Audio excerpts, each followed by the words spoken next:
그리고 어제 이 국정농단으로 독일에서 피신 중인 최순실 씨가 독일에서 피신 중인 와중에도 여러 가지 위증을 지시한 녹취록이 공개가 됐습니다. 그 녹취록 먼저 듣고 오시겠습니다. 사무총장이 뭐라고 얘기했대요? 내가 SK를 적으라 그랬다고? 예, 회장님이 지시를 했고, 최순실 씨가 지시를 했고, 박건영 과장이 기획서 만들고, 박건영 과장하고 본인하고 그 기업을 방문했고, 안종범 주석이 또 확인 전화가 왔다. 잘 됐냐고. 이걸 다 얘기를 한 겁니다, 벌써. 가장 중요한 부분들은. 얘기하는 거 못 막았어. 아니요, 저기 정동춘 이사장님하고 김필승 이사님도 막으려고 했는데 본인이 너무 완고해가지고. 뭐 SK에서 지시받고 그런 적이 없고 한번 부탁을 해보라 그래서. 네, 그러니까 이게 SK에 70억 원 요구했던 거를 조율을 하는 과정에서 불발이 됐었던데 그거를 지금 위증을 시키려고 했던 거죠. 그렇죠. 왜냐하면 이제 기본적으로 저 최순실 씨 쪽 입장에서는 뭐 대통령도 그렇지만 기업들이 자발적으로 일단 2톤 유지하는 거 아니겠습니까? 네. 그러니까 SK도 자발적으로 내려고 그랬다가 우리가 이건 부담스러워서 돌려줬어. 뭐 이렇게 그림을 그리고 싶었을 텐데 그게 아니라 그 와중에서 약간 압력이 있었다 이런 얘기들이 지금 이미 진술했다고 하니까 최순실 씨는 아니 그걸 왜 그렇게 얘기했어? 거기들이 알아서 가져와서 우리가 돌려줬다고 하지 이렇게 얘기하는 거 아니겠습니까? 그런데 뭐 그 진실을 어떻게 가리려고 할 수 있겠어요? 그게 사실 막아질 수가 없죠. 이미 다 저 게이트가 보도가 돼서 밑에 있는 그 관계자들도 이제 각자 도생의 길로 나온 상황에서 최순실 씨가 아무리 독일에서 저렇게 지시한다고 한들 그게 은폐가 잘 되겠습니까? 자, 최순실 씨는 저거 외에도 고영태 씨와의 만남에 대해서도 위증을 하라는 듯한 지시를 내렸습니다. 직접 들어보시겠습니다. 그리고 예. 나랑 어떻게 알았냐 그러면 네. 가방 관계비를 납품했다고 그러지 말고 네. 옛날에 뭐 이렇게 지인을 통해서 알았는데 네. 그 가방을 발레밀론가 몰라 그걸 통해서 왔고 네네. 그냥 치우고 관심이 있어서 그 지인이 알아서 이렇게 연결돼서 내가 많은 도움을. 네, 그런데 고영태 씨는 국정조사에서 최순실 씨와의 인연을 이렇게 설명했습니다. 최순실을 언제 어떻게 알게 됐냐? 2012년경에 우연찮게 빌로밀로라는 가방 회사를 운영하고 있을 때 지인에게 연락이 왔습니다. 가방 좀 가지고 와서 좀 보여달라고 신상이 있으면. 그래서 그걸 보여주러 간 자리에 최순실이 있었습니다. 네, 최 편집장님 원래는 처음에 소문이 났던 거는 두 사람이 뭐 유흥업소에서 만났다 이런 소문이 났었잖아요. 그런데 이 뭐 가방업체 때문에 만났다 안 만났다 왜 말이 엇갈리는 걸까요? 그러니까 저는 우선 고영태 씨가 저 빌로밀로라는 가방 때문에 만났다. 2012년이다 이렇게 얘기하는데 저 부분을 신뢰하지가 않습니다. 네. 왜 그러냐면 여러 가지 증언이 있잖아요. 그 유흥업소에서 같이 근무했던 사람들 증언도 있고 네. 그 후에 2012년에 만나서 본격적으로 가까워졌다. 이런 거라면 혹시 모르겠는데 네. 처음 만난 시점이 2012년이라고 하는 거는 그 유흥업소에 같이 근무했던 그 직원들이나 이 사람들 증언하고 완전히 배치되는 거 아닙니까? 그러니까 저 증언 자체를 믿지 않고 그러면 최순실 씨는 왜 이 빌로밀로라는 가방을 통해서 만났다고 얘기하지 말라 저런 식으로 예. 얘기하고 있냐면 저는 그건 이렇게 추측을 하죠. 빌로밀로라는 가방이 등장하면 그렇게 되면 이제 박근혜 대통령과 연결이 됩니다. 네. 박근혜, 최순실, 고영태 이렇게 셋의 연결고리가 빌로밀로라는 가방 아니겠어요. 그러니까 아마 최순실 씨는 국내 상황이 어두우니까 저기 독일에 가 있어서 네. 얘기가 여기까지 진전돼 있는 걸 잘 모르고 네. 이거를 박근혜 대통령과 연결고리를 자르려고 한 거죠. 네. 그런데 이미 국내에서는 거기 이상으로 나가 있었던 겁니다. 네. 그러니까 그게 국내 실정에 어두워서 아마 그랬던 것이 아닌가 싶습니다. 그러니까 최순실 씨는 처음에는 이 미르 K재단 사건 정도로만 끝내려고 한 것 같습니다. 그리고 미르 네. K재단과 고영태 씨 이거는 거를 완전히 분리시키려고 네. 하는 것이죠. 이 부분은 박근혜 대통령과의 관계 네. 여기에서만 설명을 하고 나머지 부분은 그냥 자기하고 고영태 이거는 또 별도의 관계로 네. 이렇게 끊어서 이렇게 얘기를 하려고 했는데 네. 그게 뭐 연결고리들이 다 하나둘씩 드러나잖아요. 네, 그런 것 같. 관심이 네. 저 해석은 궁극적인 해석인 것 같고 저는 최순실 씨가 고영태 씨하고 사적으로 만나는 사적인 인연으로 일을 했던 것을 숨기려고 하는 거 굉장히 애를 쓰고 있구나. 네. 네. 사적으로 만난 사적으로 것이죠. 만난 거는 어쨌든 없애라. 네. 2012년 저는 그 이전에 저를 만났다고 봐요. 사적으로도. 그러니까 그 사적인 만남을 최소화시키기 위해서 공적인 만남을 얘기하고 있는 거예요. 네. 공적인 공적인 만남은 뭡니까? 빌로밀리라는 회사를 통해서 왔다. 탓할 수 없잖아요. 네. 그 이전에 가방 관계? 그럼 왜 또 그 가방을 찾았지? 왜 고영태를 소개했지 등등가 나오다 보면 이 이야기가 더 복잡해지고 네. 사적인 인연으로 될 수가 있기 때문에 이것을 막기 위해서 공적인 관계를 내세우는 것이 아닌가 싶은 네. 생각이 들고 또 그 이후에도 두 사람이 갈라선 걸 보면은 사적인 문제로 또 갈라서지 않습니까? 네. 그러니까 그 문제를 저 전화를 통해서 끝까지 숨기려고 하는 의도가 너무도 생생하게 엿보인다. 저는 그런 느낌을 받았어요. 네, 최순실 씨가 이 미르재단 정도로만 이 문제를 이렇게 매듭지으려고 했다는 부분이 어제도 녹취록을 통해 공개가 됐는데요. 최순실 씨가 이성환 전 미르재단 사무총장에게 뒤집어 씌우려고 했다는 녹취 다시 들어보시겠습니다. 큰일 났네. 그러니까 예. 그한테 정신 바짝 차리고 걔네들이 네. 이게 완전히 그 조작품이고 얘네들이 네. 이거를 이거 훔쳐가지고 이렇게 했다는 걸 몰아야 되고 이성원이도 예, 예. 아주 그 기획적으로 하고 돈도 요구하고 예. 이렇게 했던 저걸로 해서 예, 예. 이걸 하지 않으면 우리를 안 시키면 다 죽고. 네, 민현주 교수님, 그래서 예전에 그 세계일보와의 인터뷰에서도 네. 이 이성환 사무총장이 자신한테 5억을 요구했었다면서 뭐 미친 사람 같다 이렇게 얘기를 했었잖아요. 네. 처음에.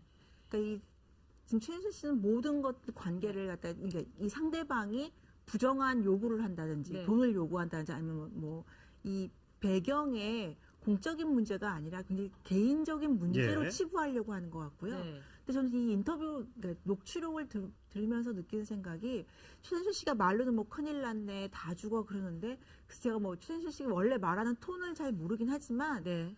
생각보다는 되게 여유가 있어요. 네. 나긋나긋한 네, 느낌이에요. 네. 별로 이렇게 이 사안의 심각성을 잘 모르거나 네. 네. 아니면 뭐 이렇게 그들이 나가서 뭘 한들 별 큰 문제가 안 될 거라는 약간의 그 자신감 네. 그런 부분이 좀 느껴져서 최순실 씨가 외국에 있어서 정보를 잘 몰라서 이러는 건지 아니면 여전히 그 대통령이라는 그 백그라운드에 대해서 자신감이 있는 건지 그걸 네. 잘 모르겠더라고요. 네. 차은택 씨와의 관계에 대해서도 아마 너무 믿은 것이 아닌가. 사실 네. 아마 이거를 국내에 있는 누군가 전화할 때도 이게 아마 녹취가 되고 있었다는 것은 아마 까마득해 몰랐을 것 같습니다. 차은택 씨와의 관계도 굉장히 부정하는 듯했지만 차은택 씨는 국정조사에 나가서 정반대 얘기를 하고 있었으니까요. 두 사람의 얘기를 직접 들어보시겠습니다. 귀국이 늦었어요. 네. 해외에서 최순실 씨와 통화한 적 있습니까? 네, 일본에서 한 통화했습니다. 어떤 내용으로 통화를 했습니까? 그때 최순실 씨가 본인과의 관계는 테스타로사에서 만난 거다. 커피숍. 네, 그리고 커피숍 프랜차이즈 사업을 위해서 만난 거다라고 얘기를 했고 문화 쪽에 관련돼서는 본인은 잘 모르는 일이다라고 얘기를 했습니다. 그래서 저는 뭐 그냥 알겠다라고 하고 길게 통화는 못했습니다. 그러면 그런 지침 속에서 지금 검찰 수사를 받고 있는 겁니까? 아닙니다. 검찰에서 조사는 제가 알고 있는 모든 것들을 국민 여러분께 사죄하는 마음으로 모든 것을 다 사실대로 말하고 있습니다. 본인은 입을 최대한 맞추려고 한 것 같은데요, 김태현 변호사님. 그런데 뭐 마음대로 되지는 않을 것 같아요. 지금 결국 뚜껑을 열고 보면은. 그러니까 저는요, 그러니까 그 최순실 씨 저 녹취를 들으면서 네. 하나 그러면 다행이라고 봐야 되나요? 어떤 생각이 들었냐면 이게 우리가 최순실 씨가 독이 있고 뭐 신변이 어디 있는지 모른다고 했을 때, 야 근무에서 누가 다 기획해서 일부러 다 막아놓고 네. 그 정리 다 해놓고 나갔다. 뭐 그러니까 이게 수사가 되겠어? 막 이런 걱정하지 않았습니까? 그랬죠. 근데 전 그건 아닌 것 같아요.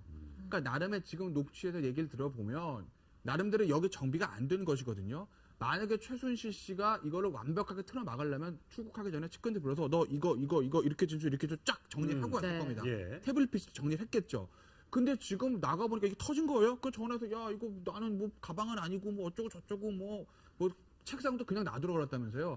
이렇게 부랴부랴 정리하는 걸로 보면 국내에 있을 때 이 사태가 이렇게까지 커질 건 모르고 나름의 준비를 못한 것 같다. 네. 그게 결국은 검찰 수사, 특검, 헌법재판, 국정조사까지 이어지는 이 진실을 밝힌 이 과정에서 굉장히 우리 국민에게 도움이 된 것이죠. 네. 거기서 최순실 씨가 야 이거 잘못하면 완전 우리 다 죽겠는데 라고 해서 독일 나가기 전에 정리 시작해놨으면 네. 아무것도 안 밝혀질 가능성이 있습니다. 그래서 제가 다행이라고 말씀드리는 거예요. 이게 최순실 씨가 지금 상황을 잘 모르고 있어요. 이건 확실합니다. 잘 모르고 있어요. 독일에 갔을 때도 잘 몰랐어요. 일이.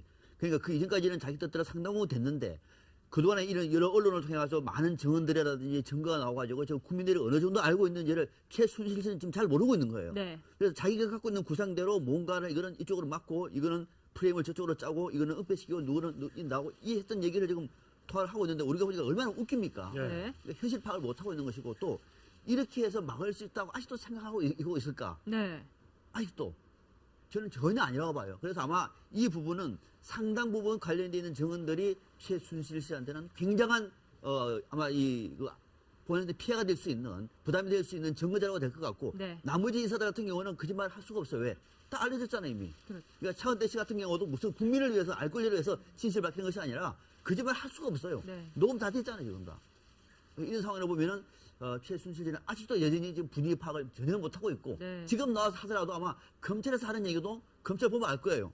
진짜 이 사람 아직 분위기 파악 못하고 있네. 저는 충분히 알 수 있을 것 같아요. 네. 저 결정적인 거는 사실은 고영태 씨잖아요. 네. 최순실 씨가 처음에 이게 사건의 발단이 된 것도 고영태 씨가 여기저기 언론에다가 제보를 하고서 해서 이제 문제가 비롯된 거 아니겠습니까? 그러니까 만약에 지금 저 녹취록도 사실은 그 노승일 과장하고 최순실 씨가 얘기를 하고 있고, 예. 그리고 노승일 과장한테 뭐 이런 거 저런 거 하라고 그러는데, 노승일 과장은 그 K스포츠 재단의 일개 과장에 불과해요. 네. 저 사람이 돌아다녀가면서 SK에 가서 자 최순실 씨가 그 80억 요구했다는 거 좀 부인해 주세요. 네. 그렇다고 SK가 지금 그걸 부인할 수 있는 상황이 아니에요. 네. 그리고 자 고영태 씨한테, 최순실 씨도 지금 고영태 씨한테 제대로 얘기를 못 하는데, 네. 지금 노승일 과장에 가서 고영태 씨한테 얘기를 한다고 해서 그게 돌려지겠습니까? 네. 그러니까 그런 정도의 본인이 고영태 씨한테 가지고 있던 여러 가지 그 불화, 갈등 이런 거 있잖아요. 그거는 사실은 만약에 본인이 살짝 들어와서 그 문제를 해결을 했다면 이게 모르겠는데, 네. 지금 거기 외국에서 전화해가지고 노승일 과장한테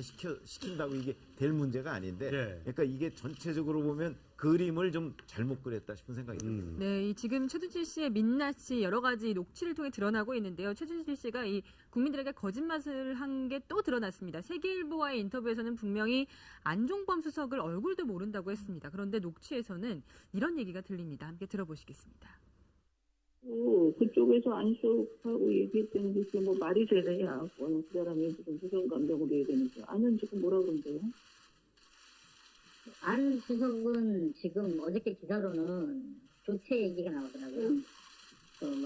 청와대 네, 안종범 전 정책기획조정수석을 아니라고 네, 표현했고, 네. 뭐 김종 전 차관은 판다라고 얘기한다고 하고, 네. 뭐 거의 뭐 하대하는 하대하는 수준인데. 수준입니다. 하대하는 수준이에요. 물론 이제 저희끼리 있을 때는 이름을 부르기도 하죠. 직책이나 이거 빼고. 그런데 이제 너무나 자연스럽게 아는 뭐라 그래 이런 거 보면은 뭐 이미 아시겠지만 대수비 회의 자료까지 미리 받아서 그 안건을 조정할 정도의 그 힘이 있다고 믿고 있으니까 정책조정수석이나 경제수석이 뭐 그렇게 대단하게 보이는 것 같지는 않고요. 네. 이 녹취록만 보더라도 안종범 수석하고 정말 모르는 사이였나에 대해서 합리적인 의심을 할 수밖에 없는 상황이고요. 말이 안 되는 거죠, 사실. 네. 뭐 의심이 아니라 말이 안 되는 것 같아요. 예. 네. 그리고 지금 아까도 말씀드리지만 이 지금 관련된 인물들이 최순실, 고영태, 차은택, 이성환 이런 주요 인물들이 나오는데 이분들이 어떤 그림이나 무슨 계획을 가지고 여기까지 온 것이 아니라 자기들이 한 일이 얼마나 큰 일인지도 모르는 것 같아요. 네. 그러니까 나와서 저는 고영태 씨 진술을 보면서 저렇게 담대하게 직선적으로 말할 수 있는가라는 생각까지 들었는데 그 자체가 자기가 저지른 일들이 국가 차원에서 어떤 일인지를 아직도 잘 인식을 못하고 있는 것이 네. 아닌가라는 생각이 듭니다. 네. 네, 그런가 하면 어제는 이 정유라 씨의 대학 입학 특례에 대한 청문회가 있었습니다. 이대 관계자들이 대거 출석을 했는데요. 분명히 특혜는 있었습니다. 그런데 이 관계자들은 다 모른다. 그리고 자기는 하지 않았다. 이런 얘기만 했습니다. 특히 최경희 총장 같은 경우에는 계속해서 질문과 조금 비껴간 대답만 했습니다. 어제 청문회 장면 다시 보시겠습니다. 정윤회 아래 누가 입학을 했다는데 저는 미공개에서 그렇게까지는 잘 몰랐습니다. 청와대 교육비서관 김감독을 가장 최근에 만난 게 언제입니까? 단둘이 만났죠. 아닙니다. 한 번 더 있었습니다. 누구랑? 저는 원래 남자를 둘이 만나지 않습니다. 저는 원래 남자를 둘이 만나지 않습니다. 이대 나온 여자잖아. 지금 최경희 증인 130년 이대 역사의 가장 치욕적인 순간이라고 생각되지 않으세요? 저는 이때까지 이 영화가 제 모든 것이었습니다.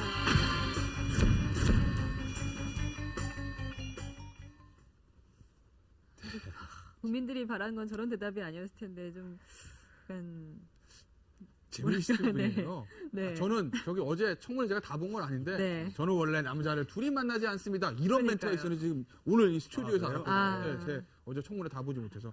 근데 어제 이제 최경규 총장의 어떤 발언 내용들을 보면 사실은 이게 처음 나온 얘기들이 아니라 교육부 감사에서 어느 정도 밝혀진 얘기 예. 아니겠습니까? 네. 그거 자체를 지금 부인하고 있다는 거죠.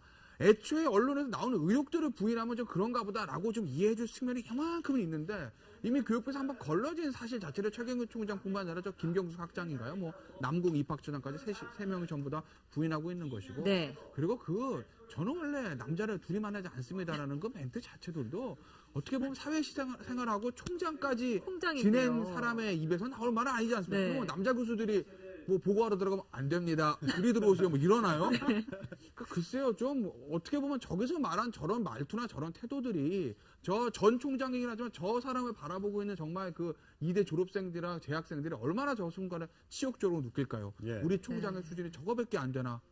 정말 어디 가서 이대 나온 여자라고 할 수 있을까? 뭐 이런 여기 것들요. 있습니다. 이대나온 의원님 어떻게 보십니까? 좀 아시죠? 그러니까 최경희 총장님 같은 경우에는 재직하실 때 이제 인사는 한번 드린 적이 있었고요.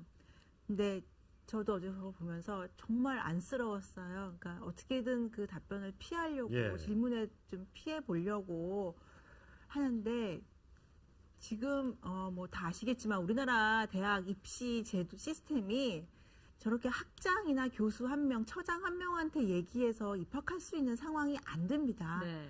그리고 총장님이 저렇게 결정을 할 수 있는 상황도 아니고요. 네. 뭐 국공립은 물론이고 사립대 같은 경우에는 총장의 권한이라는 게 물론 크긴 하지만 저렇게 말도 안 되는 학생을 입학시킬 정도의 권한이 있지를 않아요. 예. 그래서 최경희 총장님의 그 너무나 안쓰러운 그 상황에 대해서 저는 사실 측은지심도 있으면서 동시에 그래도 마지막으로 학교를 위해서 그리고 본인의 명예를 위해서라도 좀 솔직하게 말씀하시는 게 낫지 않나라는 그런 생각이 들었습니다. 그렇게 안 되는 상황에서 최순실 씨의 백을 이용해서 총장을 딸과 함께 2번이나 만났다고 하고 그래서 입학이 되고 또 학점을 받고 이런 학교 농단 사태가 벌어졌기 때문에 정말 더 최순실 씨의 위세를 실감할 수 있었던 것이 아닌가라는 생각이 듭니다. 네. 자, 그런가 하면 모두가 이 청문회에 관심을 엄청나게 받고 있고 스트레스를 받고 굉장히 힘들었는데 네. 어제 또 보기 드문 영상 하나가 또 공개가 네. 돼서 화제가 되고 있습니다. 한번 보면서 설명을 드리도록 하겠습니다.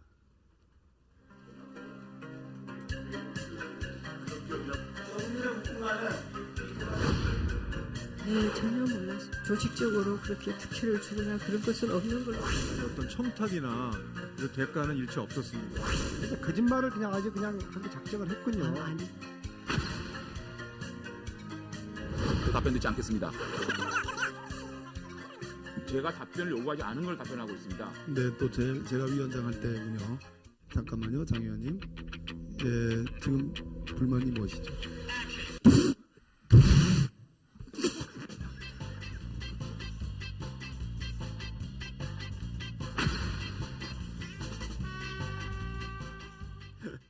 네. 김대현 변호사님 어떻게 된 상황이죠? 왜 빵 터지신 거죠? 그러니까 지금 장제원 의원이 사실 이번에 네. 또 뭐 여당 의원이긴 하지만 또 네. 사이다 발언으로 또 나름 이제 굉장히 유명해지지 않았습니까? 네. 그래서 어제 그 김경숙 학장. 근데 김경숙 학장이라는 사람은 제가 어제 청문회 지켜봤을 때 굉장히 질문하는 사람 입장에서 보면 열이 받게 대답을 해요. 그렇죠. 그렇죠. 최경규 총장 그래도 미안합니다라도 하는데 김경숙 총장 학장 눈 똥 아닙니다. 아닙니다. 이렇게 했어. 네. 이러면서 얘기를 하니까 이 질문하는 입장에서 진짜 열이 받는 상황을 만들거든요. 네. 그래서 장지원이 막 공격을 하고 있었습니다. 그런데 이제 저도 빵 뿜네요. 그런데 이제 박범계 당시에 이제 야당 간사가 네. 김성태 위원장이 없는 사이에 잠깐 이제 진행을 맡고 예. 있었는데 이 와중에서 이제 의사 진행 발언 얘기가 나와서 그걸 네. 설명하다가 갑자기 빵 터진 거예요. 네. 네. 근데 아무도 이게 상황이 썰렁하잖아요. 그렇죠. 네. 왜 웃는지. 그래서 지금 그 당시 그냥 넘어갔는데 나중에 글쎄 그 박범계 지금 보시면 불만이 뭔가요? 뭐 이렇게 이제 장재원 의원한테 예. 얘기했었거든요. 네. 그러니까 박범계 의원의 얘기는 아니 항상 장재원 의원이 이렇게 열심히 사이다 발언을 많이 했는데 항상 장재원 의원이 발언하는 순간에 되면 이런 문제들이 좀 터져서 내가 예, 옛날 생각이 나서 갑자기 네. 빵 터졌다고 했는데 좀 적절하진 않죠. 아니 그러니까 저런 것 같아요. 그러니까 김성태 위원장이 사실 그 사회권을 넘길 때가 많지 않잖아요. 네. 하루에 그냥 일부분이거든요. 잠깐 화장실 갈 때는 그렇죠. 뭐 그 화장실 갈 때나 아니면 다른 진짜 급한 네. 일이 있어서 내용을 사회권을 듣고 있는 넘기는데 그 사회권을 넘긴 일이 지난번에도 있었던 거예요. 네. 그때도 장재현 의원이 네, 사실은 지금 자기가 쓸 수 있는 시간이 7분 아닙니까? 네. 그 7분을 거의 다 써요. 네. 쓰면 이제 그 다음에는 자기가 쓰면 마이크가 꺼지니까. 그렇죠. 네. 그럼 그 다음에는 이제 사회자한테 넘기는 거예요. 그래서 뭐 예를 들어서 혼내달라든지 뭐 이런 네. 걸 이제 넘기는 건데 그때도 한번 그랬는데 이번에 또 자기가 사회권을 넘겨받는 동안에 요것도 뭐 1초인가 얼마 남았다면서요. 네. 그러니까 그때 이제 아주 김경숙 증인 좀 혼내주세요 하는 거를 딱 1초 남겨놓고서 자기한테 넘기니까 먼저 게 생각이 네. 나니까 꼭 그런 때만 나한테 그러네 네. 뭐라고 해서 이제 웃은 것 같습니다. 네. 그래서 지금 한 그 시민이 장재현 의원한테 직접 문자 메시지를 보냈다고 합니다. 저런 상황이 맞냐고 물어보니까 장재현 의원이 맞다고 저렇게 답장을 보냈다고 하는데 그래서 지금 뭐 온라인에서는 박범계 의원을 박분계다 이렇게 부르는 별명이 생겼다고도 합니다. 그래서 박범계 의원이 결국 좀 약간은 그래도 청문회장에서 웃는 게 좀 적절하지 못했다고 생각했는지 사과를 했다고 하는데요. 박범계 의원의 사과 한번 들어보시겠습니다. 신성한 국정조사장에서 웃음을 터뜨린 점을 우리 시청하고 계시는 국민 여러분들께 송구하다는 말씀을 올리겠습니다.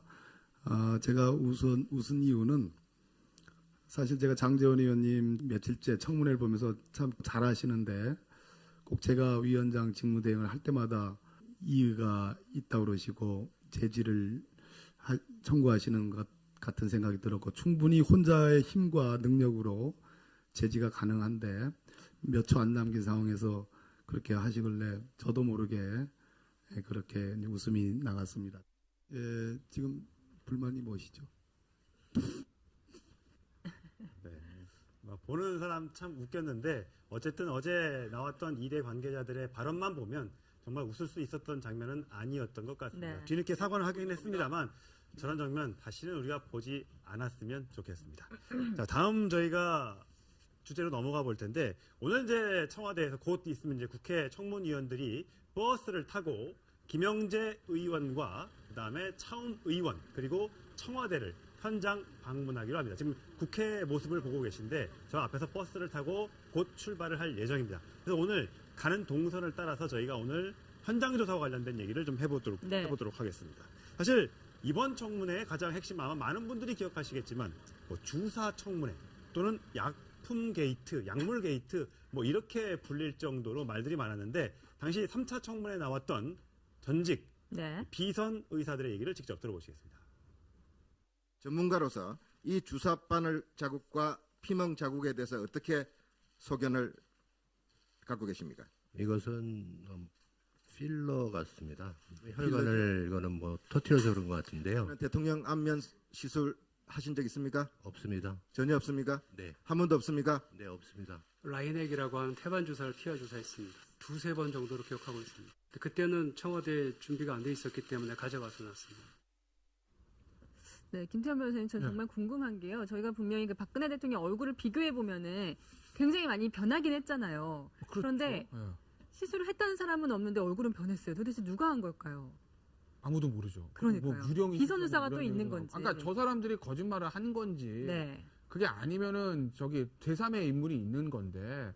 글쎄 저는 어제 이제 그 주사 청문회라고 하는데 그게 이제 보면서 저는 좀 안타까운 생각이 든 게 본질이 흐려졌거든요. 네. 대통령 얼굴에 보톡스를 맞았는지 필러를 맞았는지 쌍꺼풀 수술을 했는지 무슨 뭐 턱을 깎았는지 그게 중요한 건 아니잖아요. 네. 그러니까 세월호 7시간에 그러니까 대통령이 과연 어느 정도 국조를 컨트롤하고 있었냐 이걸 바라봐야 되는데 모든 의원들이 지금 주사 필러 얘기하다가 끝났다는 거죠.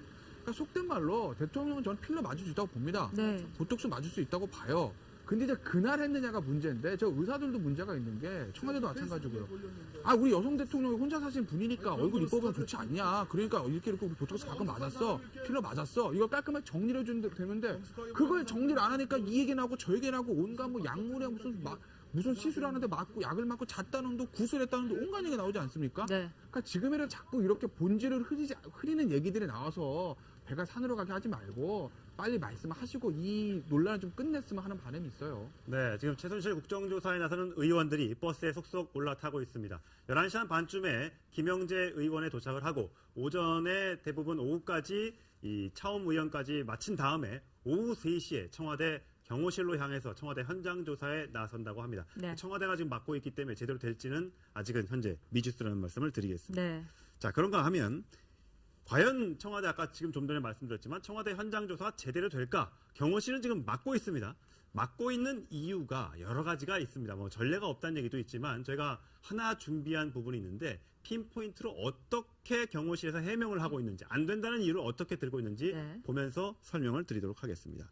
소명서가 이렇습니다. 최근에 북한군이 김정은 참관하에 청와대 타격을 실시하는 등 북한의 직접적 위협이 현실화되는 시점에서 경비 활동과 국가 안위에 심대한 부정적 영향을 미칠 우려가 있기 때문에 경호실은 들어와서 조사하면 안 됩니다. 라고 얘기를 하고 있다고 합니다.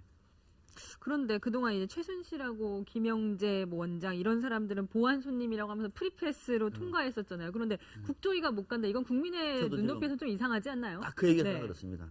누구는 프리패스로 야밤에도 가방들로 들어가고 대한민국을 대표하는 국민들은 중대한 사건을 현장에서 대낮에 조사하는데도 북한을 이유로 또 들어오지 말라. 바로 이런 것들이 저는 지금에 있는 정권이 국민들로 지탄을 받고 있는 이유라고 봅니다. 북한의 저 문제까지도 다시 대통령을 보호하는 데 써먹는 겁니까? 그것이 보수입니까? 이건 말이 안 되는 거예요. 대한민국을 대표하는 국회의원들입니다. 국회의원들이 청와대 들어가가지고 보안상의 이유로 이 사람들이 뭐하는 사람들인데요. 국민을 대신해서 가는 겁니다. 거기에 대해서 오히려 정말로 정중하게 이쪽은 안 된다. 저는 그럴 수도 있다고 봐요. 청와대 특징죠. 그러나 여기는 현장에 가가지고 사건을 보는데 주변에 인사들 다 배치하고 있지 않겠습니까? 그럼에도 불구하고 보안상에 오라고 하면은 오지 말라고 하면은 이 청와대 갈 수 있는 사람이 누굽니까? 이건 뭐냐면은 뭔가 결국은 진실을 숨기려고 하는 의도밖에 안 되는 것이고 마치 국민을 대표하는 국회의원들까지도 보안상에 문제가 있다는 식으로 내치는 거거든요. 어떤 경우도 이거는 저는 설득리가 없다고 봅니다. 간단하게 얘기하면 이런 거 아니겠어요. 그러니까 김상만 의사나 아니면 김영재 원장이나 이런 사람들의 어떤 보안상 문제점이 국회의원보다 훨씬 없다. 이렇게 생각하는 거 아니겠어요. 그러니까 국회의원은 못 들어오는데 이 사람들은 프리패스로 들어갈 수 있는 거 아니에요. 그러니까 청와대의 인식은 이런 사람들은 그 신분상 또는 뭐 국가 안보 위협 뭐 현실 북한의 직접적 위협 어쩌고 얘기했지만 이런 사람들은 괜찮은데 국회의원들은 못 믿겠다는 거니까 그렇게 되면 자 국회의원 그 중에서도 또 그 위원장은 여당입니다. 비록 비박이라고는 하지만 근데 그런 분을 못 믿겠다고 하니까 지금 얘기하신 대로 바로 국민의 대표는 못 믿고 저 강남에서 저 의사하는 그런 분들은 청와대 프리패스 해도 된다. 그러니까 청와대가 가지고 있는 저 기준이 도대체 금성의 기준이냐 화성의 기준이냐 뭐 이렇게 얘기할 수밖에 없는 거죠. 그래서 여기에 대해 하태경 의원이 이렇게 따끔하게 말했습니다. 함께 들어보시겠습니다. 한갓 강남 아줌마에 불과한 최순실이 관저 등 청와대를 휘젓고 다녔는데 왜 국민을 대표하는 국회의원이 못 들어가느냐? 그래도 이런 말씀을 하셨습니다. 청와대 경호실은 청와대에 출몰하는 오소리가 몇 마리인지도 다 체크한다. 그런데 최순실이 들어오는지 나가는지도 모른다는 것은 정말 전직 경호원 출신들로 치욕스럽게 생각한다.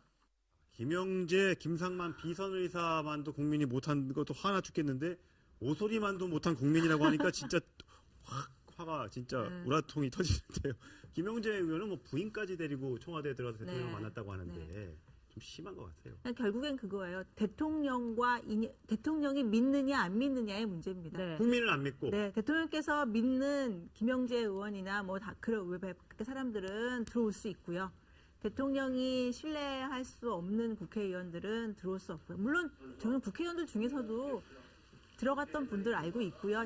당신들 입으로 얘기한 분들도 있습니다. 그런 소수의 분들은 언제든지 들어갈 수 있고요. 믿을 수 없는 다수의 국회의원들은 못 들어가는 게 아닌가 싶습니다. 그것은 논리적으로는 숨기려고 하는 거예요. 그게 핵심이라고 봅니다. 아니 국회의원들이 청와대에 못 들어가면은 그건 말이 됩니까? 전 세계 어느 나라가 왜 그러느냐? 심지어 북한까지 글먹이면서 얘기하고 있는 것은 뭐냐면 청와대에서 뭔가 좀 숨기려고 하고 있는 거예요. 그게 핵심이라고 봅니다. 아직도 뭔가 숨길 게 더 있는지 지금까지 나온 것만 해도 정말 황당하기 그지 없는데 뭐가 더 나올지 정말 궁금할 따름입니다. 자, 청와대. 그렇다면 청와대가 뭘 궁금해하길래 지금 이렇게 국정조사 청문회에 이렇게 비협조적일까? 지금 청와대 박근혜 대통령과 관련이 있는 사람들 저희가 쭉 정리해봤습니다. 원래는 저희가 작은 판넬을 준비하는데 워낙 많아서 긴 판넬로 준비를 해봤습니다. 이렇게 많은 사람들이 불출석을 했네요. 하나씩 따져볼까요? 일단 뭐 국정농단의 가족 3인방이죠. 최순실, 정윤회, 정유라 씨까지 어떤 이유 등인지 좀 설명을 좀 해주시죠. 최순실 씨는 이제 공황장애. 네. 다 아는 거고요. 정윤혜 씨는 출석 요구서 미전달. 그렇죠. 예. 한마디로 예. 딱 두 가지입니다. 시인 불명이죠. 예. 네. 어디 있는지 모르거나 어디 있는지 아는데 재판 중이거나 아프거나 네. 이런 거 아니겠습니까? 뭐 정유라 씨 같은 경우는 좀 이해되는 측면이 있어요. 진짜 어디인지 우리가 모르니까. 네. 근데 이제 정유라 씨는 독일에 있으니까 정윤혜 씨 같은 경우는 사실 어저께 되게 기대가 됐는데 결국 이제 출석 요구서 미전달로 출석 못한 거 아니겠습니까? 네. 그러니까 우병우 전 수석과 같은 형태가 되는 거죠. 우병우 전 수석은 이제 출석한다고 했기 때문에 좀 기다려보면 되는데 정윤혜 씨의 이제 출석이 좀 요구되는 상황인 것이고 네. 가장 문제는 이제 최순실 씨부터 구속되는 사람입니다. 최순실, 정호성, 안종범 세 사람이 공통적으로 두 사람이 공통적으로 얘기하는 게 건강 문제가 또 하나는 재판 문제 아니겠습니까? 예. 네. 근데 저 부분들은요 재판 진행 중인 사람들 지금 다 나옵니다. 네. 그렇지 않습니까? 차은택 씨는 무슨 뭐 구속 기소 안 됐습니까? 그렇죠. 송성과 권자 다 나왔잖아요. 예. 그러니까 정호성 씨가 저게 지금 재판인 이유로 안 나온다는 건 사실은 납득할 수 없는 문제들이고 네. 뭐 건강 문제도 그렇습니다. 최순실 씨 같은 경우는 공황장 약도 안 들어가는데 무슨 공황장입니까? 안종범 수석은 지금 건강이 되게 안 좋다고 알려져 있긴 하지만 네. 그렇지만 본인도 사실 안종범 전 수석은 조금 억울한 건 있을 거예요. 본인이 생각하는 것 이상의 뒤에 큰 그림이 있었다는 걸 아마 이번 수사 받으면서도 알았을 수도 있거든요. 네. 그러니 본인이 뭔가 약간의 억울함이 있다고 하면 네. 국회에 나와서 그 말씀을 다 하시는 게 본인한테 도움이 될 거라고 보는 것이고 제일 정말 재밌는 거 휴가중. 야 대단하지 않습니까? 네. 그러니까요. 윤전주 씨와 이영선 씨. 뭐 네. 윤전주 씨 뭐 사진도 그냥 아주 도발적인 사진을 좀 찍었는데 정말 사진만 도발적인 게 아니라 태도도 도발적입니다. 네. 이 엄중한 와중에 본인이 어떤 뭐 내가 앞으로 특검 수사를 받을 거기 때문에 못 나갑니다도 아니고 휴가 중이기 때문에 어디 있는지 몰라서 전달을 못 하겠다라는 대통령 탄핵 심판이 진행 중인데요. 그렇습니다. 휴가 가는 것도 웃기는 네. 얘기죠. 네. 여기 엄중한 시기에. 근데 그걸 핑계로 지금 출석을 못 한다고 얘기하는 본인들이나 청와대 어떤 태도들이 국민을 더 분노케 하고 있는 거죠. 그럼 이 두 사람 같은 경우는 아무래도 좀 청와대에 이런 지시가 있었을 가능성도 있는 거 아닐까요? 아니 상식적으로요. 네. 지금 비서실장이라고 생각해보세요. 네. 제가 행정관이고 네. 실장님 저 휴가 좀 갔다 오겠습니다. 네. 뭐라고 그러셨어요? 그냥 레이저가 날아가는 거죠. 네. 말씀하신 대로 이 탄핵의 와중에 지금 대통령 권한정지 네. 어디 가서 놉니까? 네. 초비상사태인데. 아니 그거보다 한 발 더 나가서 네. 윤전추 행정관과 이영선 행정관은 아직까지 청와대에 근무하고 있다는 사실 자체가 놀라워요. 그렇죠. 왜냐하면 윤전추 행정관이 사실은 이게 문제된 게 벌써 언제입니까? 예. 그리고 윤전추 전 행정관 같은 경우 우리가 잘 알지만 네. 사실은 청와대 상급 공무원으로 근무할 자격도 안 되는 거예요. 그렇죠. 네. 저분은 무슨 행정직 공무원으로 있는 게 아니고 트레이너 아니겠습니까? 네. 그러니까 대통령의 개인 트레이너로 들어갔는데 그 개인 트레이너로 들어갔으면 그런 거에 집중을 해야지 무슨 3급 공무원으로 임명한다는 것 자체가 우선 부당한 일이고 네. 자 이영선 전 행정관도 처음에 경호실에 갔다가 제2부속실로 파견 갔다가 지금 문제가 되고 나서 다시 경호실로 갔다는 거 아니겠습니까? 네. 그러면 그런 이영선 행정관이 그동안에 한 일을 네. 보면은 사실은 그 최순실 씨와 청와대 뭐 연락병 비슷한 역할을 하고 있었던 거 아니에요? 네. 그렇게 되면 저 사람이 하고 있는 것 자체가 불법 행위에 가담했다는 얘기가 되거든요. 지금 네. 최순실 씨가 구속돼 있는 상황인데 그렇다면 청와대에서 당연히 저 사람의 사표를 받아야 되는 것인데 저 두 사람이 지금까지 청와대에 근무를 하고 있다는 사실 그리고 아직까지도 청와대에서 저 사람들을 보호하고 있다는 사실 휴가를 오케이를 했으니까 이제 간 거잖아요. 예. 그러니까 그런 사실이 정말 청와대가 앞으로 이 사건, 그러니까 국정조사, 특검 뭐 이런 데 대해서 어떻게 대처하려고 하는구나 하는 걸 저희가 짐작해 보는 것이라서 앞길이 험난할 것 같아요. 청와대가 조금 전에 해명을 하기로는 그러면 이영선, 윤전추 행정관은 언제까지 휴가입니까? 휴가를 내고 왔으면 휴가계는 있을 거 아닙니까? 언제까지 휴가인지 모른답니다. 아, 모른답니까? 네. 그럴 수가 있을까요? 그게 정답일 것 같아요. 청와대가 휴가를 보낸 거 아니에요. 그러니까 모르는 거죠. 휴가비 보통 휴가 일주일. 예. 네. 휴가 쓸 때를 다 내지 그렇죠, 않습니까? 그럼요. 그러니까 휴가가 아닌 거예요. 휴가라고 얘기할 뿐입니다. 왜 예. 그럴까요? 자, 봐보세요. 지금 청와대 쪽에서는 관련 당사자들의 입을 맞춰야 됩니다. 청와대가 얘기하는 건 굉장히 중요한 겁니다. 예. 청와대 관계자들은. 네. 마지막에 말 그대로 활용 점정을 찍어야 돼요. 근데 지금 막 국회에서 정언하고 그러는데 청와대 행정관이 가가지고 뭐 내용도 모르고 진실을 얘기한다든지 또 잘못 말해버리면 모든 것이 뒤틀려요. 그래서 관계자들 다 어떻게 해야 됩니까? 청문회에 보내면 안 돼요. 그 사유를 봐보세요. 청와대 핵심 인사들 이제만 청와대에서 있다가 이제 나와서 예. 어떤 이유로 못 갔느냐? 수면장애 있잖아요. 수면장애 스트레스예요. 네. 이걸 써서 내일 정도 청와대에서 지금 막고 있는 겁니다. 네. 그건 말하면 안 되니까. 또 하나 안 본 건 사생활 침해 자녀 입시. 자녀 입시. 청와대도 압니다. 이거는 사유가 안 되는 거 알아요. 네. 그럼에도 불구하고 못 나가게 하는 거예요. 왜? 다른 사람들이 무슨 말을 하고 있는지를 보고 난 다음에 뒤에 체크를 해주고 가야 되는 거예요. 예. 또 하나 윤전추 이영선 이 사람들도 잠은 잘 와요. 그러니까 수면제는 얘기할 수 없잖아요. 어떻게 할 거예요, 그러면은? 휴가. 예. 그렇게, 그러니까 막고 있는 겁니다. 그래서 네. 다 얘기를 하고 난 다음에 총 정리를 해가지고, 자, 이제 나가서 너 이렇게 말해. 다 정리하고 아마 그렇게 말을 맞추기 위한 일종의 관리용 작업이 아니겠느냐. 예. 오후 3시에 청와대 경호실 현장 조사 가서는 그 국정조사 특위가 이런 걸 물어봤으면 좋겠어요.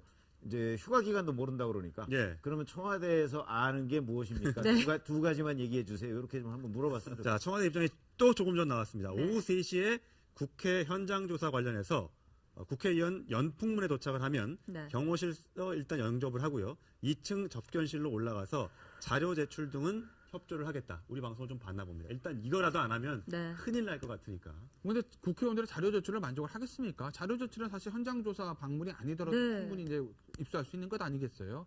그러니까 국회의원들이 하고 싶은 거는 그 당시에 어떤 현장을 보고 동선이라든지 예. 또 이런 것들을 좀 체크해 보고 싶은 건데 워낙 이제 관저에서 있었던 일이라든지 경호실에 있었던 일에 대해서 의혹이 많으니까요.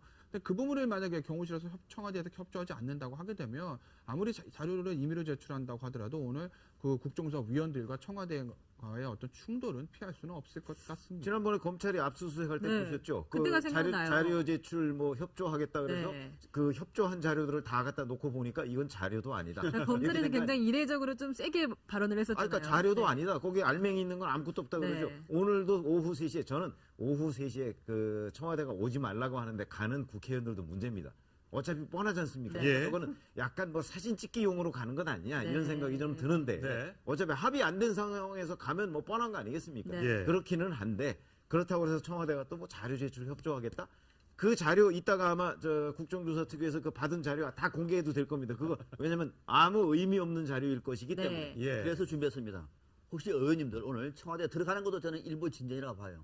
거기서 청와대에서는 자료를 준다고 협조를 했습니다. 그 자료를 오늘 공개하십시오.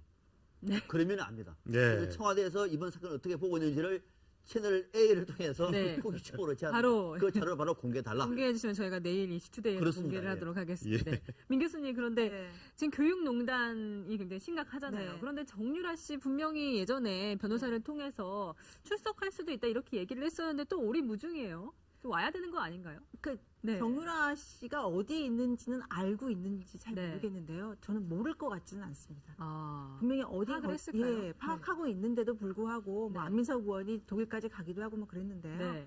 청와대에서 정유라 씨 어디 있는지 소재 파악이 안 됐다고 하면 정말 심각한 문제인 거고요. 네. 대한민국 국민이 외국에 나가야겠는데 그 소재 파악이 안 된다는 거는 심각한 거죠. 국민 안전을 지켜야 되는 예. 기본적인 생각도 안 하고 있는 건데요.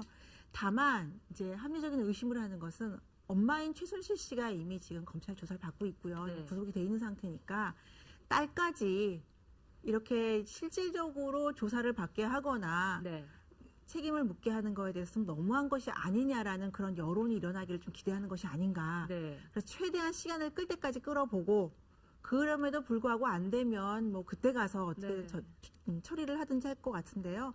문제는 지금 청와대나 이 관련자들이 좀 안일하게 인식하고 있는 것들이 지금 대선이 얼마 안 남았습니다. 그렇죠. 그리고 나면요, 지금 해결하고 갈 수 있는 문제들을 해결을 하지 않고 네. 대선이 지난 이후에 해결하게 되면요, 지금보다 훨씬 더 심각한 상황에서 문제를 풀 수밖에 없어요. 네. 따라서 지금 할 수 있는 한 최대한 문제를 해결하고요, 책임 소재를 분명히 하는 것이 관련자들이나 청와대 입장에서는 현명한 선택이 아닌가라는 생각이 듭니다. 그 안민석 더불어민주당 의원이 정유라 씨가 있는 곳을 찾아냈다면서 어디 한 교회에 아마 가서 뭐 교민들이 뻗치기를 하고 있다 이렇게 얘기했는데 거기 또 그게 사실이 아닌 거라고 해서 네. 네. 물론 국회의원들이 나서서 이렇게 직접 소재지를 찾아주는 것도 고마운 일이지만 혹시 그러다가 애꿎은 사람들을 피해를 보고 또 오히려 수사에 혼선이 돼서 못 찾는 경우가 나오지 않을까. 네. 좀 정확한 정보가 필요할 것 같고 네.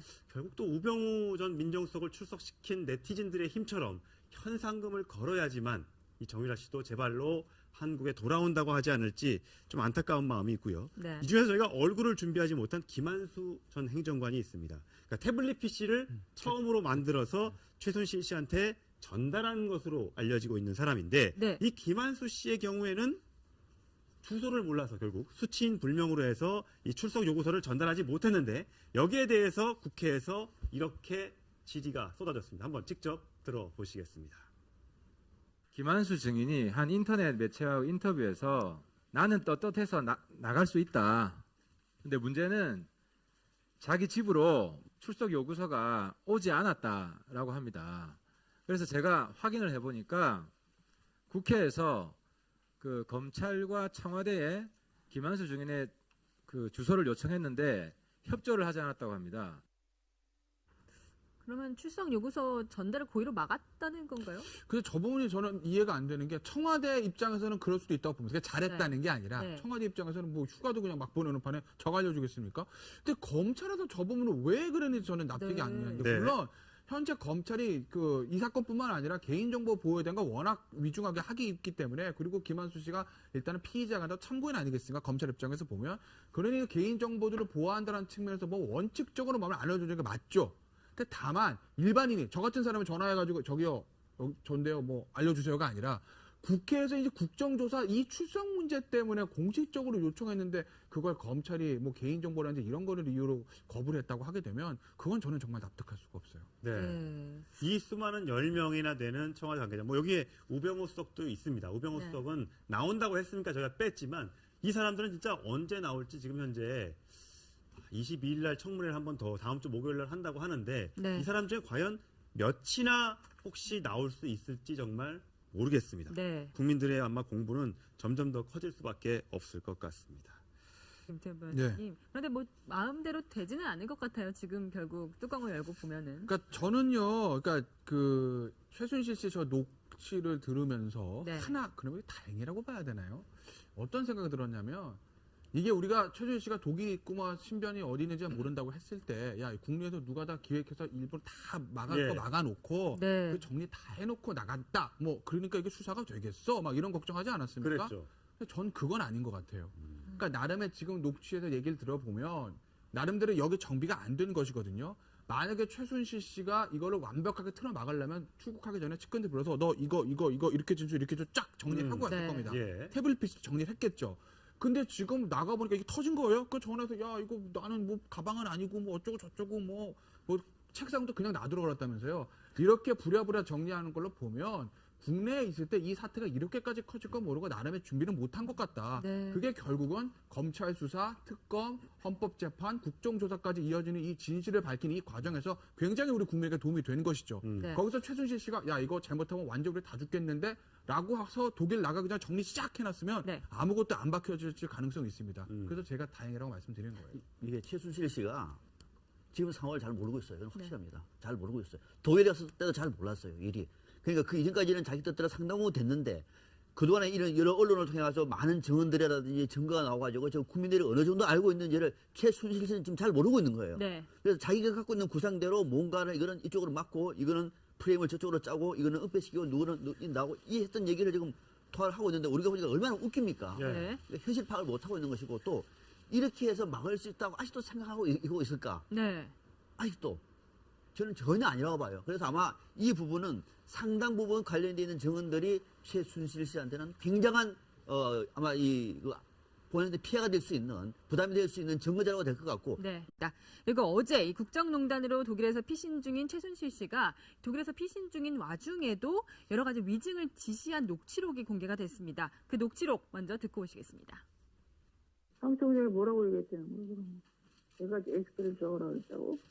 네, 회장님이 지시를 했고 최순실 씨가 지시를 했고 박건영 과장이 기획서 만들고 박건영 과장하고 본인하고 그 기업을 방문했고 안종범 수석이 또 확인 전화가 왔다. 잘 됐냐고. 이걸 다 얘기를 한 겁니다. 벌써. 가장 중요한 부분들은. 얘기하는 거 못 막았어. 아니요, 저기 정동춘 이사장님하고 김필승 이사님도 막으려고 했는데 본인이 너무 완고해가지고. 뭐 SK에서 지시받고 그런 적이 없고 한번 부탁을 해보라 그래서. 네, 그러니까 이게 SK에 70억 원 요구했던 거를 조율을 하는 과정에서 불발이 됐었던데 그거를 지금 위증을 시키려고 했던 거죠. 그렇죠. 왜냐하면 이제 기본적으로 저 최순실 씨 쪽 입장에서는 뭐 대통령도 그렇지만 기업들이 자발적으로 일단 2톤 유지하는 거 아니겠습니까? 네. 그러니까 SK도 자발적으로 내려고 그랬다가 우리가 이거 뭐 부담스러워서 돌려줬어. 뭐 이렇게 그림을 그리고 싶었을 텐데 그게 아니라 그 와중에서 약간 압력이 있었다 이런 얘기들이 지금 이미 진술했다고 하니까 최순실 씨는 아니 그걸 왜 그렇게 얘기했어? 거기들이 알아서 가져와서 우리가 돌려줬다고 하지 이렇게 얘기하는 거 아니겠습니까? 그런데 뭐 그 진실을 어떻게 가리려고 할 수 있겠어요? 그게 사실 막아질 수가 없죠. 이미 다 저 게이트가 보도가 돼서 밑에 있는 그 관계자들도 이제 각자 도생의 길로 나온 상황에서 최순실 씨가 아무리 독일에서 저렇게 지시한다고 한들 그게 은폐가 잘 되겠습니까? 자, 최순실 씨는 저거 외에도 고영태 씨와의 만남에 대해서도 위증을 하라는 듯한 지시를 내렸습니다. 직접 들어보시겠습니다. 그리고 그 나랑 어떻게 알았냐 그러면 가방 관계비를 납품했다고 그러지 말고 옛날에 뭐 이렇게 지인을 통해서 알았는데 그 가방을 발레밀론가 몰라 그걸 통해서 그 관계를 갖다 그러니까 이 상대방이 부정한 요구를 한다든지 돈을 요구한다든지 아니면 뭐 이 배경에 공적인 문제가 아니라 굉장히 개인적인 문제로 치부하려고 하는 것 같고요. 근데 저는 이 인터뷰 그러니까 녹취록을 들으면서 느끼는 생각이 최순실 씨가 말로는 뭐 큰일 났네 다 죽어 그러는데 그래서 제가 뭐 최순실 씨가 원래 말하는 톤을 잘 모르긴 하지만 생각보다는 되게 여유가 있어요. 나긋나긋한 네, 느낌이에요. 네. 별로 이렇게 이 사안의 심각성을 잘 모르거나 아니면 뭐 이렇게 그들이 나가서 뭘 한들 별 큰 문제가 안 될 거라는 약간의 그 자신감 그런 부분이 좀 느껴져서 최순실 씨가 외국에 있어서 정보를 잘 몰라서 이러는 건지 아니면 여전히 그 대통령이라는 그 백그라운드에 대해서 자신감이 있는 건지 그건 잘 모르겠더라고요. 차은택 씨와의 관계에 대해서도 아마 너무 믿은 것이 아닌가. 사실 아마 이거를 국내에 있는 누군가 전화할 때도 이게 아마 녹취가 되고 있었다는 것은 아마 까마득해 몰랐을 것 같습니다. 차은택 씨와의 관계도 굉장히 부정하는 듯했지만 차은택 씨는 국정조사에 나가서 정반대 얘기를 하고 있었으니까요. 두 사람의 얘기를 직접 들어보시겠습니다. 귀국이 늦었어요. 네. 해외에서 최순실 씨와 통화한 적 있습니까? 네, 일본에서 한 통화했습니다. 어떤 내용으로 통화를 했습니까? 그때 최순실 씨가 본인과의 관계는 테스타로사에서 만난 거다. 커피숍. 네, 그리고 커피숍 프랜차이즈 사업을 위해서 만난 거다라고 얘기를 했고 문화 쪽에 관련돼서는 본인은 잘 모르는 일이다라고 얘기를 했습니다. 그래서 저는 뭐 그냥 알겠다라고 하고 길게 통화는 못했습니다. 그러면 그런 지침 속에서 지금 검찰 수사를 받고 있는 겁니까? 아닙니다. 검찰에서 조사는 제가 알고 있는 모든 것들을 국민 여러분께 사죄하는 마음으로 모든 것을 다 사실대로 말하고 있습니다. 본인은 입을 최대한 맞추려고 한 것 같은데요. 왔고 그냥 치유에 관심이 있어서 그 지인이 알아서 이렇게 연결돼서 내가 많은 도움을. 네, 그런데 고영태 씨는 국정조사에서 최순실 씨와의 인연을 이렇게 설명했습니다. 최순실을 언제 어떻게 알게 됐나? 2012년경에 우연찮게 빌로밀로라는 가방 회사를 운영하고 있을 때 지인에게 연락이 왔습니다. 가방 좀 가지고 와서 좀 보여달라고 신상이 있으면. 그래서 그걸 보여주러 간 자리에 최순실이 있었습니다. 네, 최 편집장님 원래는 처음에 소문이 났던 거는 두 사람이 뭐 유흥업소에서 만났다 이런 소문이 났었잖아요. 그런데 이 뭐 가방업체 때문에 만났다 안 만났다 왜 말이 엇갈리는 걸까요? 그러니까 저는 우선 고영태 씨가 그 빌로밀로라는 가방 때문에 만났다. 2012년이다 이렇게 얘기하는데 저 부분을 신뢰하지 않습니다. 왜 그러냐면 여러 가지 증언이 있잖아요. 그 유흥업소에서 같이 근무했던 사람들 증언도 있고 그 후에 2012년에 만나서 본격적으로 가까워졌다. 이런 거라면 혹시 모르겠는데 처음 만난 시점이 2012년이라고 하는 거는 그 유흥업소에 같이 근무했던 그 직원들이나 이 사람들 증언하고 완전히 배치되는 거 아닙니까? 그러니까 저 증언 자체를 믿지 않고 그러면 최순실 씨는 왜 이 빌로밀로라는 가방을 통해서 만났다고 얘기하지 말라 저런 식으로 얘기하고 있냐면 저는 그건 이렇게 추측을 하죠. 빌로밀로라는 가방이 등장하면 그렇게 되면 이제 박근혜 대통령과 연결이 됩니다. 박근혜, 최순실, 고영태 이렇게 셋의 연결고리가 빌로밀로라는 가방 아니겠어요. 그러니까 아마 최순실 씨는 국내 상황이 어두우니까 저기 독일에 가 있어서 얘기가 여기까지 진전돼 있는 걸 잘 모르고 이거를 박근혜 대통령과 연결고리를 자르려고 한 거죠. 그런데 이미 국내에서는 거기 이상으로 나가 있었던 겁니다. 그러니까 그게 국내 실정이 어두워서 아마 그랬던 것이 아닌가 싶습니다. 그러니까 최순실 씨는 처음에는 이 미르 K재단 사건 정도로만 끝내려고 한 것 같습니다. 그리고 미르 K재단과 고영태 씨 이거는 거를 완전히 분리시키려고 한 것이죠. 이 부분은 박근혜 대통령과의 관계 여기에서만 설명을 하고 나머지 부분은 그냥 자기하고 고영태 이거는 또 별도의 관계로 이렇게 끊어서 이렇게 얘기를 하려고 했는데 네. 이게 뭐 연결고리들이 다 하나둘씩 드러나잖아요. 네, 그런 것 같. 관심이 네. 저 해석은 공적인 해석인 것 같고 저는 최순실 씨가 고영태 씨하고 사적으로 만나는 사적인 인연으로 일을 했던 것을 숨기려고 하는 거 굉장히 애를 쓰고 있구나. 네. 그러니까 사적으로 만난 사적으로 것이다. 만난 거는 어쨌든 없애라. 네. 2012년 저는 그 이전에 저를 만났다고 봐요. 사적으로도. 그러니까 그 사적인 만남을 최소화시키기 위해서 공적인 만남을 얘기하고 있는 거예요. 네. 공적인 만남은 뭡니까? 빌런빌리라는 회사를 통해서 왔다. 탓할 수 없잖아요. 네. 그 이전에 가방 관계? 그럼 왜 또 그 가방을 찾았지? 왜 고영태를 소개했지? 등등 나오다 보면 이 이야기가 더 복잡해지고 네. 사적인 인연으로 될 수가 있기 때문에 이것을 막기 위해서 공적인 관계를 내세우는 것이 아닌가 싶은 네. 생각이 들고 또 그 이후에도 두 사람이 갈라선 걸 보면은 사적인 문제로 또 갈라서지 않습니까? 네. 그러니까 그 문제를 저 전화를 통해서 끝까지 숨기려고 하는 의도가 너무도 생생하게 엿보인다. 저는 그런 느낌을 받았어요. 네, 최순실 씨가 이 미르재단 정도로만 이 문제를 이렇게 매듭지으려고 했다는 부분이 어제도 녹취록을 통해 공개가 됐는데요. 최순실 씨가 이성환 전 미르재단 사무총장에게 뒤집어 씌우려고 했다는 녹취 다시 들어보시겠습니다.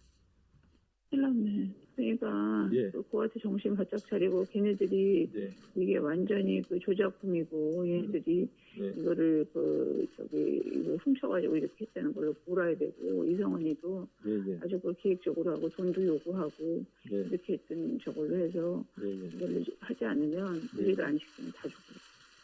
네, 민현주 교수님, 그래서 예전에 그 세계일보와의 인터뷰에서도 이 이성환 사무총장이 자신한테 5억을 요구했었다면서 뭐 미친 사람 같다 이렇게 얘기를 했었잖아요. 네. 그러니까 지금 최순실 씨는 모든 것